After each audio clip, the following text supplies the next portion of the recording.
Hi, my name's Neil. I'm a 30-year-old from Australia, Sydney. So I knew I was a part of this program. I was just so excited because I've had a brief experience with Spain, travelling around Spain for a month prior to my being a part of the program. And when I knew that I had a spot here in Spain, I was just stoked that I could be a part of this culture. Like, I think with any of these things, it's the first time for applying for this, and within applying for a program where it's about languages and cultures, there's often you often come across challenges, obstacles here and there. For me, I guess it's from the get-go. I'm familiar that communication is not just about languages, it's not just about wording. I know that communication has around 50 to 60% body language and another 30% tone. So with all these other ways of communicating and expressing, I knew I didn't have to just use my words. And then you do have all these other tools on hand. Say you've got a mobile, you've got Google Translate, or even just writing words or pointing and finding pictures. So you find your way, like from the get-go. Of course, it's a bit more difficult from the start, but you work it out and you play it by ear, and it's fun. It's all a game, and it's a good game. Yeah. You said it exactly how I said it. When I first arrived, I felt like I was in Cape Town. You arrive and there's this mountain here called Mont Blanc, and it encapsulates the city a bit. And for those who have been to Cape Town, there's a mountain called Table Mountain, which is joined to Lion's Head, and that just surrounds the whole city in Cape Town. And when I arrived here, it had that same feeling, which was just, for me, it was special because Cape Town's a special place for me as well. So that's it. And then you got a lot of culture here. There's a castle. It's along the coast. As you can see, we're actually at the Auxiliares here, and it is the life. Like, there's not a cloud in the sky right now. If you want to have a look, and that is most of the time like this, and the weather's just nice. And the weather's something, but everything else just amazing. So yeah, things are as easy and as hard as you make them to be, really. So if you're looking to find ways to work something out, you'll be able to do it. So in my area, like, there isn't heaps and heaps of transport, but you can get buses to get to Valencia, you can get buses to go down south. So they're on the hour, they're every day, and yes, you can move. Yeah. I think the biggest tip is love the kids, have the emotion there, and that will just get you involved in going, and interacting, and they'll want to interact with you, and then you'll enjoy it, you'll love it. And for me, I haven't worked a day here. It's just being a part of it, and that's really the main thing. Here's another one: hugs. Kids are so emotional, and not just emotional. They are so honest. They will give you everything how they're feeling. There's no filter.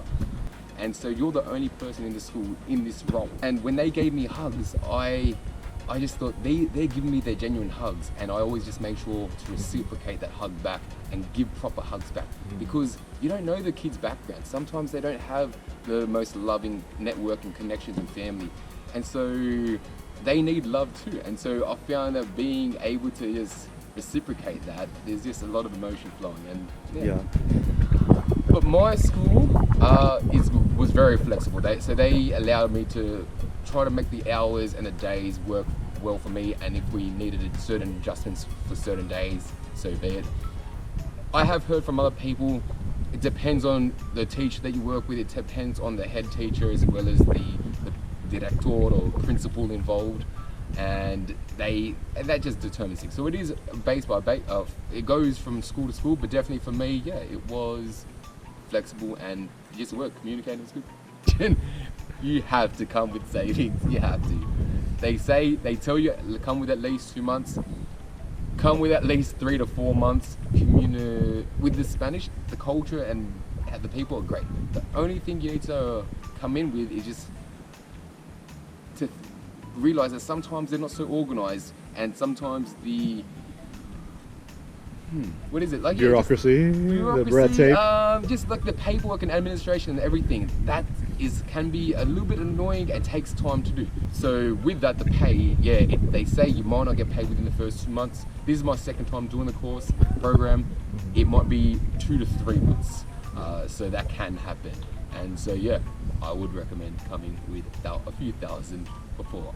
Or a credit card, but you know that sometimes that's not the best. I didn't do that. Yes, of course. And it's also what you make it as well. So like the amount of work you do is not much for the sake of a full-time job, and also for part-time, it's it's such less than normal standard part-time.